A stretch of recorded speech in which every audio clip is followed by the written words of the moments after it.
Hey there YouTube, and welcome back to C32 Gaming. Now today I want to talk about something that I don't know has been discussed too much, and it's probably not something that Microsoft actually planned on, but it is games that appeal to streamers. Games that get a lot of viewers, grab a lot of attention. And when these games come out too, they grab even the attention of the YouTube community. And I'm not even talking about the YouTube gaming community. And I don't even mean that these kind of games are going to sell consoles, but it does help garner a lot of positive attention and, press for Microsoft, which is nice. And the first game we're going to talk about that really got me thinking about this in the first place is, of course, Cuphead. Now, when Cuphead came out, it had been pretty highly anticipated for a lot of people in the gaming community, but when it hit, I don't think people realized it was going to reach as far as it did. Now, I think the first thing that drew a lot of people to this game was just how visually appealing it was. We had never seen anything like this. It was just such a beautiful style of artwork, so wonderfully executed, a musical score that went amazingly with it, and people in and out of the gaming community just loved to look at it. You couldn't get enough of it. And it got a lot of the word of mouth out there. A lot of people who were playing it wanted to show their friends and family just because it looked so interesting. It just looked so amazing. And the reason I know that this kind of, I guess you could say viral marketing, it's not so much marketing, it was just a word of mouth thing. And I think for a lot of people, a game is huge when it reaches outside of the gaming space. And this hit me when my sister and my cousin, a 14-something-year-old and a 10-something-year-old, had heard of this game, wanted to play this game, had heard about this game from friends, and their friends aren't even gamers, and they're not even gamers. That's when this kind of game has made it. Now, another thing that kept bringing gamers and viewers back was just how difficult the game was. Now, I know for some people who are better at video games than others, they say it wasn't that difficult. And for others, it was, like myself, it was a pretty big challenge. But the game was also not hard in an unfair way. We've probably talked about Cuphead in this community 100 times over. You don't have to tell me, I don't have to tell you about how good it is. But that's something that kept bringing people back. And from the streamer side and the people watching them, they loved seeing that. They loved seeing them struggle. They loved to see them get frustrated at something over and over again, and that makes for good viewing. And then people who were really good at the game, people come to those streamers to see them completely dominate the game, go through crazy new plus hard mode, unlock all these other modes, do all these little intricate things and just completely destroy the game, and that's amazing to see too. And then you go to the other end of the spectrum and you can have really funny streamers and funny YouTubers, just get completely destroyed, but they're having a good time and having a good laugh about it. That's the kind of thing that people love to see. I've even seen, how many compilations of YouTubers and streamers just having a great time and just laughing, people laughing at them like crazy. And this is the kind of thing that I don't think Microsoft was expecting from this game. And hopefully we can see more of this kind of content from future games that they come from, things that appeal to everyone. And that word of mouth just spreads the game far and wide and makes it a huge success. Now, another game that at the time of this video hasn't even been released yet and has totally been dominating streams is Sea of Thieves.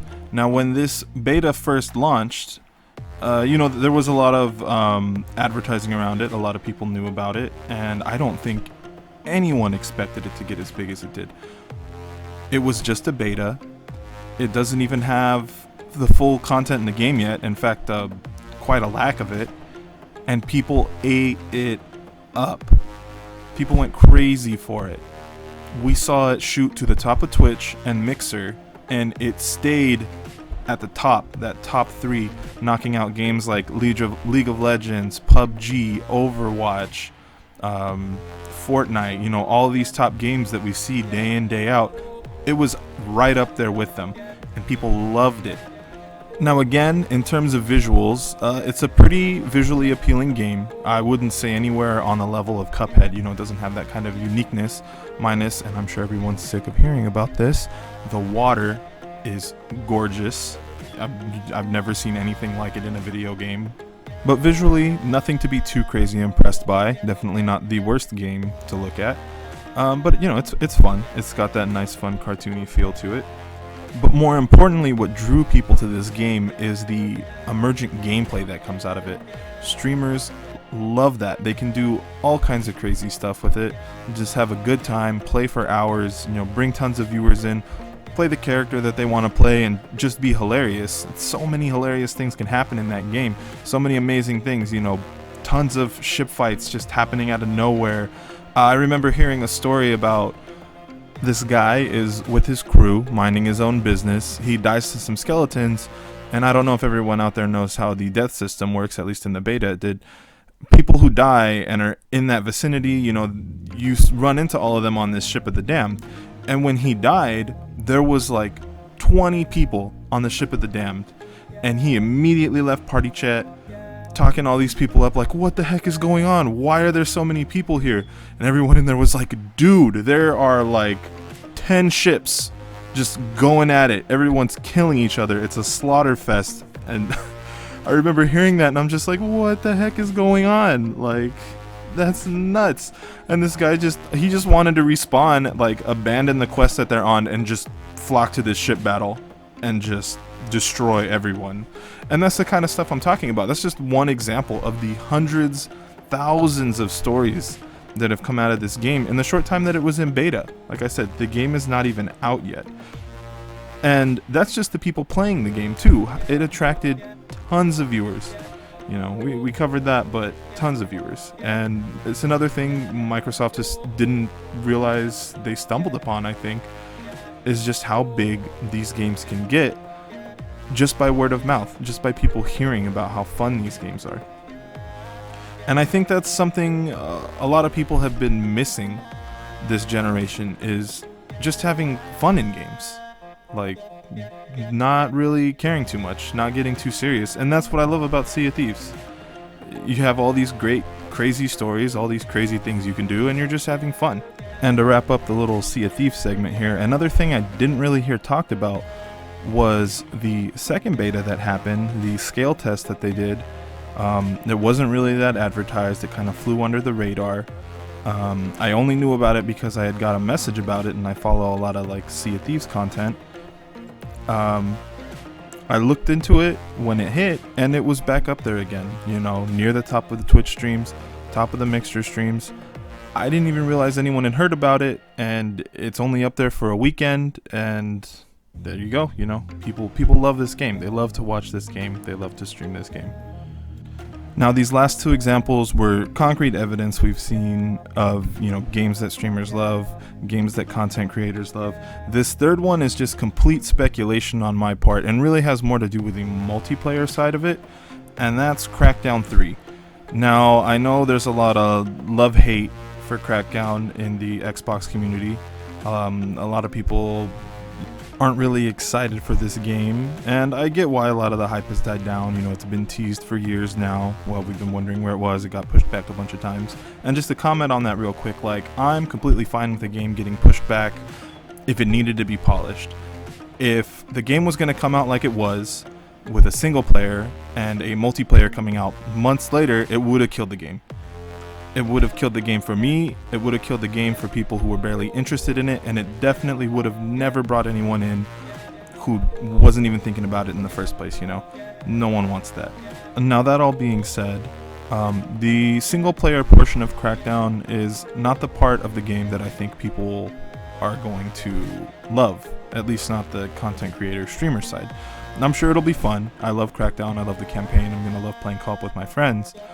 But the part that is going to bring in the content creators and those viewers, if it does, is the multiplayer. Now, it got pushed back because I think the cloud compute wasn't really ready yet. But for those of you who don't know, Crackdown's multiplayer is going to use a cloud computing solution to create fully destructible environments, within that little multiplayer space. That means, 500-foot skyscraper, if you start shooting out the bottom with your little pistol, you can bring the whole thing down onto the city. It's going to start wrecking all kinds of other stuff. Now, the possibilities with that are crazy. Streamers, well, I would hope that streamers would love that kind of content. It's another one of those things where we don't know what kind of modes are going to be in there yet, but it's just going to be a ton of fun to just mess around in there. And that's what I've been talking about, like games that are just fun, to mess around in, games that these creators can just put their little persona into and just go crazy with. And whatever game types ship with the game, I'm sure those will be fun. But these kind of giant sandbox multiplayer environments, a lot of people like to come up with their own game modes, just kind of doing all sorts of other crazy things. Stuff that might not be put in the game, but then they just come up with fun stuff on their own. And that's the kind of thing that keeps people coming back to it and keeps people engaged, These streamers love games that can bring in the audiences, that people love to watch, that just crazy over the top things like this. And I think that's kind of what Microsoft has stumbled upon without realizing it. And like I said, I don't know if it's what's going to happen, but I think that Crackdown 3 has that, the multiplayer side of Crackdown 3 has that kind of potential, just because of how crazy that multiplayer environment could be. And we haven't seen anything from it yet. That's why I said all of this is complete speculation on my part. The game can come out, the multiplayer could be completely just broken, and that's not what I want to see. I'm hoping for the best. I'm hoping that this time they took off really gets it perfected. But if just for the sake of argument, if it does come out perfect, if it works the way they say it's going to work, it's going to be crazy. People are going to love it. And I hope that the same thing happens where I know in the case of Sea of Thieves, before it hit, I was super excited for the game, but I was worried that it wasn't going to have legs. People weren't going to want to play it, and I was just going to have to abandon it soon after getting it, But now I'm not worried about that. Now I know that this game is going to be here for a while and that I can have fun in it. And I'm kind of hoping for the same thing in Crackdown 3. So, good on you, Microsoft, even if it's not what you planned. I'm glad you're making these games entertaining. Even if other people want to keep giving them crap for it, they'll come around. These people will come around. So at least in my case, to all you out there, I hope you found this video the least bit entertaining, or at least interesting to listen to. Maybe think about something that hadn't really crossed your mind before. So let me know what you think. Do you even care that these kind of games, appeal to a mass audience? Or are you excited to see these games thrive because of it? Or do you just want to see more single player games and not really care about anyone else? So, yeah, just let me know what you think in the comments. And this is C32 Gaming signing out.